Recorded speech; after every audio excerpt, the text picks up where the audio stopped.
Nothing kills a film or gives away an amateur project quicker than bad sound, and you see this all the time. Remember, good picture cannot save bad sound, but good sound can save bad picture. If you watch a beautifully shot film with terrible sound, it will look amateur. If you watch a badly shot film with great sound, then the picture quality will suddenly look intentional or arty. So unless you're making a silent film or a story that will only be using music, capturing good audio while shooting your film is essential, as it is half of the viewing experience. The main mistakes you see in amateur films are either the mic being too far away and so you're struggling to hear the actors and you can just hear nothing but maybe wind noise or other location sounds, or the mic is too close to the speaker and the level is set too loud and so the audio becomes distorted. Firstly, know that you will get better audio if you don't use the internal camera microphone. This is because the camera or the operator can often be heard, and more importantly, the action or the dialogue is usually further away, so that's where you should be recording your sound from, nearer to where the action is. You can use a top mic, which will be a little better than the in-camera sound, and this might be fine for recording ambient sounds in a location, but again, it's probably not going to be close enough to your action for dialogue scenes unless they are happening really close to the camera. So a common method of recording audio is to use a shotgun boom mic, which you often see on movie sets being held above actors. Shotgun means it's directional, so it mostly hears what's directly in front of it and not anything off to the sides, and a boom is the long pole that is used. These mics are often wrapped in those big fluffy things which are to keep the wind noise down when recording outdoors. So if you have a second person and they can record sound, they can use a boom mic, and this is a popular choice. If you're filming indoors or somewhere quiet and you're just recording dialogue where an actor is sitting or not moving, then you can actually place a boom mic on a stand instead of needing to get someone to hold it, and right there you have a very easy audio method. Another method is to use a lapel mic, which is what this is. This is recording me right now. It's sometimes called a lavalier or lav mic, and it clips onto the actor to keep the mic close to their mouth. But of course you have to hide or disguise this mic when filming fiction so that nobody sees it. For wide shots, you might be able to hide it in the actor's clothing, or for close-ups, you might be able to frame it out, and I've used both of these tricks before. If your actor is not moving far from the camera and is staying fairly still, then you can use a wired lapel mic, which has a cable running back to where it is being recorded.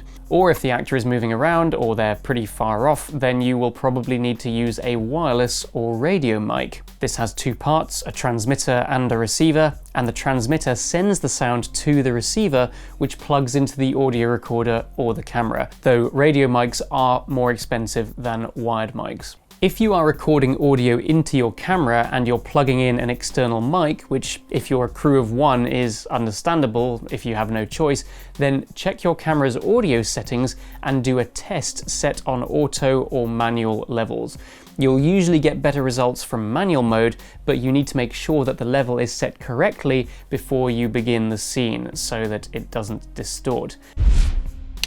The two main audio connectors most mics meant for filming will have are either a mini jack, like a pair of headphones, or a 3-pin cable called an XLR cable. If you're plugging into a DSLR or similar, you will need a mini jack, and if you're plugging into a cinema camera or an audio recorder, you will probably need an XLR. However, you can get adapters from one to the other. Also bear in mind that some microphones, if they don't take their own batteries, will probably need to take power from the camera, and this is also known as phantom power. Most DSLRs can't do this, so always check the spec of a mic you are planning on using to see if it needs phantom power.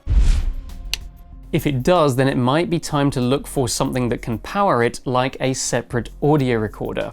These are a good option as they mean your audio can be completely separate to your camera, so it doesn't matter what you're filming on, phone, action camera, DSLR, big cinema camera, it doesn't matter. Audio recorders can also plug in multiple audio sources, so this is usually better than going into small cameras, as you can record different mics onto different channels, and pick your favorite or use a combination of them later. Some recorders also have an internal mic option too, though I find plugging in external mics are usually better. Now you can get much bigger and better audio mixers if you are really into sound recording, but I would say something small with at least 2 audio inputs is a good place to start. A good budget setup is to have a boom operator wear a small audio recorder, and then they can walk around with everything they need. Again, these days smartphones can also function as basic sound recorders. You can sometimes even plug in cheap mics if the phone has a mini jack and record using them to your phone, or you can even use other mics via Bluetooth or similar, so you could investigate using a smartphone as your audio recorder.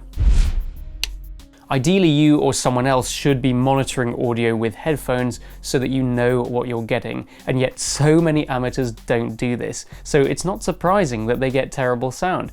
You wouldn't go out and record shots with your camera with your eyes shut, so why would you not listen to your sound? The worst thing would be to film a whole scene with your actors where they give a great performance, play it back later, and only then discover that you have to do it all again as there was some audio problem that you couldn't hear.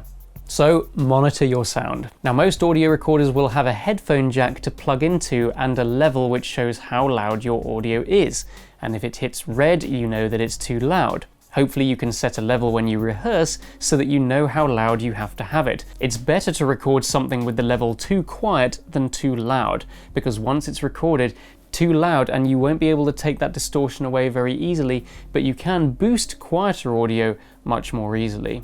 For any of these audio options, here's a good tip. You might be able to find an audio student or a beginner who you can hire or persuade to help you, who will bring their own audio kit.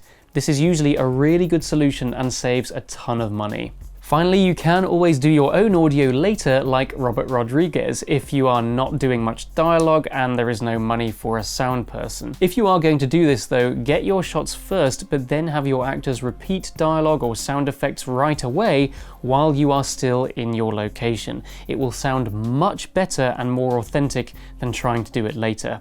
I would, however, avoid this method for anything with a lot of dialogue, as if it doesn't look very natural, it will be very distracting.